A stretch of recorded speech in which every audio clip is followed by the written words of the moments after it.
But we do have more to cover on Border Patrol, of course. That has been the big story of the last week or so. You've heard from that press conference earlier today with multiple local leaders, state representatives on the response to Border Patrol being in Charlotte. Still some conflicting reports on how long Border Patrol will continue to be here or if they're moving on to New Orleans anytime soon.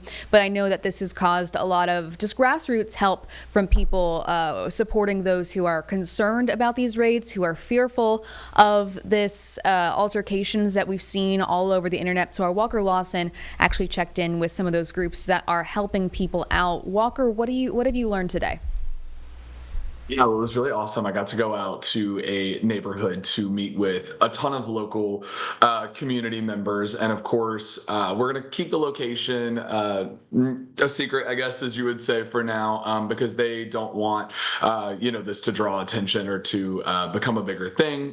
But basically, it is a group of local parents and moms that have come together. Moms, dads, I should say. There are some dads there too, but majority moms there that were basically, they are getting calls in from families that are scared to send their kids to school, scared to go to the grocery store. Obviously, we've heard about the fears. We saw those numbers come in on Monday for the number of CMS students that didn't attend schools. And so they took it upon themselves as to basically become a help organization in a sense for these people. So they are taking orders, packing bags, whether it's a food, essential items, and it's really incredible. They have over 100 volunteers that have stepped up in their community to come together, and they've transformed.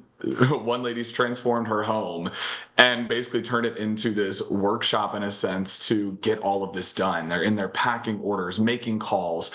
They have people out there organizing all of the bags to then put them into cars. They have people that are driving these things to people's houses. And it's really incredible to see in a time where, ever since COVID, a lot of people say people don't really know their neighbors as much, or they're not really out and about. And it really is kind of cool to see people stepping up and taking this initiative upon themselves to try to make sure that people in this community get the items that they need and to make sure their kids get to school.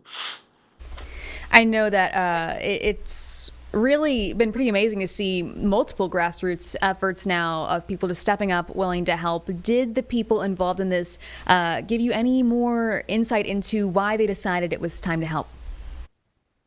Yeah, they said that a lot of them, I think it really came down to school at first because some of them have significant others that are teachers at different schools, and they really saw what was happening and decided that this was the chance to step up. Something that's really interesting that you'll hear in my story tonight is they also have people that are driving kids to school, because there are Latino families here in Charlotte that their parents don't want to leave the house to go take their kids to school because there are fears of where Border Patrol might be set up, where they're stationed, who they're stopping, what they're doing. And so these parents are not only taking their own kids to school, but they are picking up other kids based on who's reaching out and who's responding to them. And she said, we're placing air tags on the first day. They placed air tags onto these kids, and the parents were shaking, sending their kids off with a random stranger that they really don't know, but maybe goes to their kids go to the same school. They said their kids are friends with these kids, and there is a lot of fear in that. But now they have now begun to learn who each other are, and the parents have, so they feel a little bit safer and a little bit more comfortable doing it. But it's really crazy to just hear and see it. And, they had a lot of hesitation to even do this story with us. This is something, and any media outlet from my understanding, because they don't want it to compromise the mission of what they're trying to do. You and I know this being reporters, there are a lot of good things that people do, and they don't want the credit for it on TV. And they don't ask for it, and they don't want to talk about it. They just want to do their thing and quiet. And so it's really cool to get the opportunity for them to speak and to show us kind of what they're doing. And I know in the spirit of maintaining privacy and security, people still might want to know how to help if they can, or people who need the help, they might want to know where to get it. So what did you get on that front? Yes, so they did provide us, and we will attach it in our story for ways to reach out to them and ways to assist.